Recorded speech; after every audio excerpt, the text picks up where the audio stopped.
कश्ती कभी डुबोया नहीं करते और लक्ष्य अगर दूर हो तो रोया नहीं करते। जो रखते हैं उम्मीद दिल में कुछ पाने की, जी हाँ फ्रेंड, वो कभी कुछ खोया नहीं करते हैं। जी हाँ फ्रेंड, बुझती हुई समा भी जल सकती है, तूफान के हरहदों से निकल सकती है। हिम्मत रख, हौसला मत हार मेरे दोस्त, तकदीर किसी भी वक्त बदल सकती है। तो यहाँ पर एक तकदीर बदलने वाला समाचार आया है। जी हाँ फ्रेंड, खास करके ऐसे शिक्षकों के लिए जिनके साथ सरकार के द्वारा ज्यादती की गई थी। 2 इंक्रीमेंट उनका जानबूझकर काट दिया गया था या नहीं दिया गया था।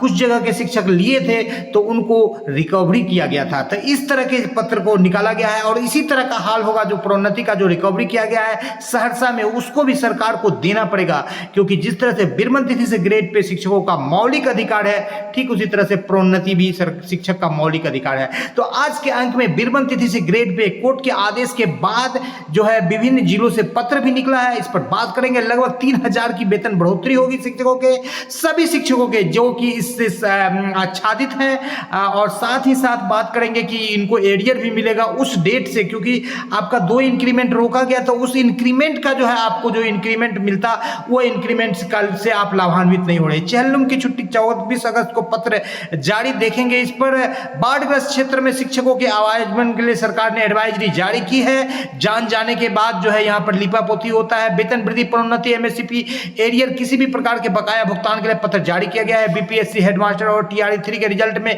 काफी देरी, आरक्षण के बाद ताती तत्वा का लोचा लग गया है। इस शिक्षा कोष पर अपडेट करने के लिए डाटा को 2 दिनों का मिला समय। शिक्षा जगत के विभिन्न हलचलों के साथ सीधे चलेंगे अगले स्लाइड पर। एकमात्र इस वीडियो को लाइक कर दे, चैनल पर नए हैं या अब तक सब्सक्राइब नहीं किया है तो न पैसा लगता है न खर्चा लगता है, सब्सक्राइब कर लीजिए फ्रेंड, अच्छा लगता है। दशमार ज्ञान आपके उज्जवल इसकी कामना करता है। तो चलेंगे अगले स्लाइड पर और देखेंगे क्या कुछ खबरें निकल करके आ रही। पहले देख लेते हैं कि बाढ़ग्रस्त क्षेत्रों में आवागमन के लिए क्या कुछ गाइडलाइंस दिया गया है। यहाँ पर जिन घाटों में शिक्षक कर्मी अपने विद्यालय नदी पार करते हैं उन पर घाटों की नाव की व्यवस्था की जाए। सरकारी नाव, ये तो बहुत दिक्कत है।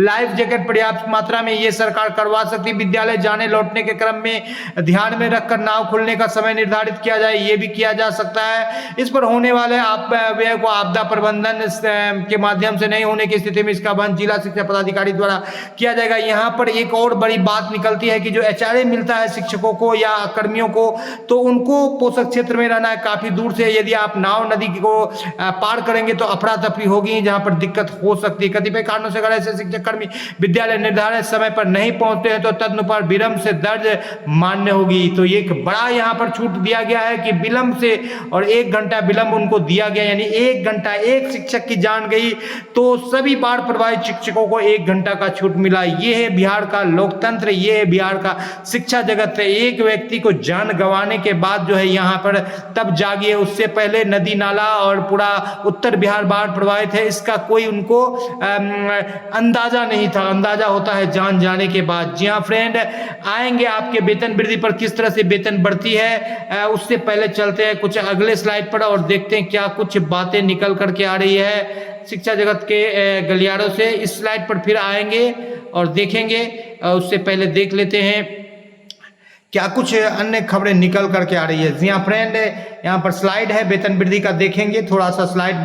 यहाँ पर देखिए शिवहर से पत्र निकला है। सभी प्रखंड शिक्षा पदाधिकारी पिपराही को छोड़कर 9 प्रशिक्षित नियोजित शिक्षकों जिनका सत्र 15, 17, 16, 18 है, सत्र समाप्ति के तिथि से प्रशिक्षित घोषित करने के संबंध में। तो 15, 17 और 16, 18 वालों को यहाँ पर लिया गया है जो कि रेगुलर में जो है DLED किए थे या BEd किए थे, तो उनको सत्र समाप्ति के तिथि से नहीं दिया गया था। रिजल्ट प्रकाशन के तिथि से ग्रेड पे का लाभ दिया गया था। तो जुलाई में सत्र समाप्त होता है और रिजल्ट जो है उसी माह 1-2 अपवाद को छोड़ ले तो जनवरी में रिजल्ट आया था। 18 जुलाई के जगह पर 19 जनवरी 2019 को रिजल्ट आया था। तो यहाँ पर 2 इंक्रीमेंट का जो है लॉस हो रहा था शिक्षकों को।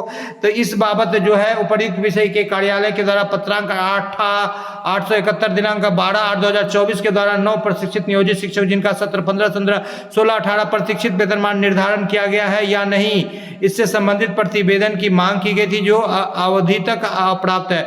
अप्राप्त कैसे नहीं रहेगी, क्योंकि आपको गलत तरीके से वेतन किया गया है, पत्र निकाला गया था कि इंडेक्स 3 से ज़्यादा नहीं मिलेगा और 24 घंटे में इसको मांगा गया है अधोहस्ताक्षरी कार्यालय में। तो ये देखने वाली बात होगी। यहाँ पर कोर्ट का जजमेंट आपको दिखा देते हैं फ्रेंड, क्या कुछ आया है इस बाबत में। तो यहाँ पर देख लेते हैं क्या कुछ लिखा है। The respondent director primary education to examine the claim petitioner for grant of trained scale with effect from July 16 और the relevant date admissible in the light of the principle discussed in CWJC number 16165 of 2019. Necessary decision in this regard must be taken by the respondent with consequential benefits within a maximum period of 60 days from the date of receipt production of the copy.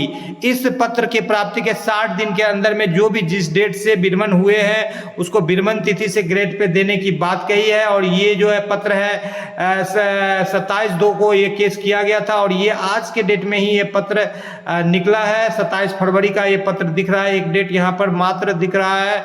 तो एक court का judgement है। अब इस बाबत यहाँ पर देख लेते हैं। बिहार विधान परिषद सचिवालय से भी पत्र निकाला गया है और इस पत्र में भी कहा गया है कि नव नियोजित शिक्षक जिसका सत्र 15, 16 और 16, 18 है 4189/2020 में पारित आदेश के आलोक में उत्तर शिक्षकों को समाप्ति के तिथि से सत्र समाप्ति के तिथि से ग्रेड पे दिए जाने के संबंध में इसको लाभ देने की बात कही गई। पत्र थोड़ा सा धुंधला है, स्पष्ट नहीं है। 15 दिनों का यहाँ पर जो है टाइमलाइन दिया गया है। तो इस बाबत यहाँ पर डिटेल्स दिया गया है कि जो है कि CWJC 4189 नीरज नयन आनंद एवं अन्य बनाम बिहार सरकार में पारित आदेश के आलोक में उपरोक्त वर्णित विषय में समाप्ति तिथि से दिया जाए, यानी कि सत्र समाप्ति के तिथि से विरमन तिथि से ग्रेड पे तो लगभग 3000 का लाभ शिक्षकों को होगा। इस पर आएंगे और यहाँ पर देख लेते हैं ई शिक्षा कोर्स ऐप पर जो है आप टीचर लॉगिन में जा करके अपना मोबाइल नंबर और अपना क्लास कैटेगरी और नियुक्ति का विषय, ये तीनों में यदि आपकी गड़बड़ी है,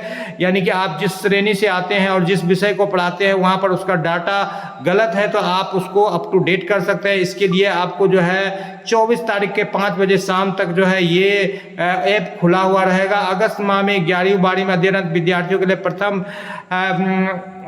सावधिक परीक्षा आयोजन के संबंध में दिया गया है। ये 23 तारीख से परीक्षा है और यहाँ पर लोक सेवा आयोग के द्वारा जो ये पत्र जारी किया गया है, जिसमें ताती तत्वा को जो है आरक्षण देने के लिए जो है जिनको कि ईबीसी से SC/ST में डाला गया है, पहले SC/ST से ईबीसी में डाला गया है, फिर ईबीसी से SC/ST में डाला गया है। तो इसके लेकर के रिजल्ट को 23 तक इसका टाइमलाइन दिया गया है, 23 नवंबर तक, 23 सितंबर तक। तो 23 के बाद ही रिजल्ट की बात होगी। 23 सितंबर तक जब ये अद्यतन होगा तो उसके बाद यहाँ पर जो है 23 सितंबर तक जो है जो अभ्यर्थी है वो अपना लॉगिन करके डालेंगे अपने जाति के बारे में। तो इसको अद्यतन करने में यानी कि अब अक्टूबर में आपका जो है result BPSC headmaster head teacher का आप इसको रखिए कि आपका आएगा, चाहे TRE 3 का। जी हाँ फ्रेंड, मोबाइल नंबर वगैरह को अप टू डेट करने के लिए 5 बजे तक 24/8 का 5 बजे तक का टाइमलाइन दिया गया है। यहाँ पर देखिए 24/8 का 5 बजे तक का टाइमलाइन है, 24/8 का 5 बजे तक का यहाँ टाइमलाइन दिया गया। आप कर सकते हैं, देख लीजिए, फिर ये बंद हो जाएगा। यहाँ पर देखिए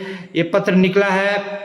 माध्यमिक एवं उच्च माध्यमिक शिक्षकों के प्रधानाध्यापक सहित सभी शिक्षक शिक्षकेतर कर्मियों के अवरुद्ध वेतन, बकाया वेतन, सेवांत लाभ, प्रोन्नति, MSCP से संबंधित विहित प्रकार की शिकायतों के निपटान संबंधित अद्यतन प्रतिवेदन प्रस्तुत करें। और इस बाबत भी पत्र भी जारी किया गया था कि सभी तरह का वेतन दीजिए। तो इस बाबत जो है प्रपत्र मांगा गया कि निपटारा किया गया कि अभी भी कुछ मामला निष्पादित नहीं हुए हैं, अभी भी मामला बरकरार है, ऐसी तो स्थिति नहीं है। इस बाबत जो है रिपोर्ट मांगा गया है। जी हाँ फ्रेंड, बात कर लेते हैं 1 to 8 के शिक्षकों का जो है 28 और 29 तारीख को जो है अगस्त माह की मासिक परीक्षा होगी। और आपको दिखाते चले जो कि आपको विरमन तिथि से ग्रेड पे दिया गया, तो इस ग्रेड पे के मायने क्या है इसको आपको हम दिखा देते हैं। चलते हैं फिर उसी स्लाइड पर जहां से आए थे। जी हाँ फ्रेंड, थोड़ा सा व्यवधान लेकिन समाचार को समझने के लिए बिल्कुल आवश्यक है। सबसे पहले आप देख लीजिए कि मान लीजिए यहाँ पर जो उदाहरण लिया गया है एक शिक्षक का जिनका मूल वेतन वेतन अभी 28,660 है।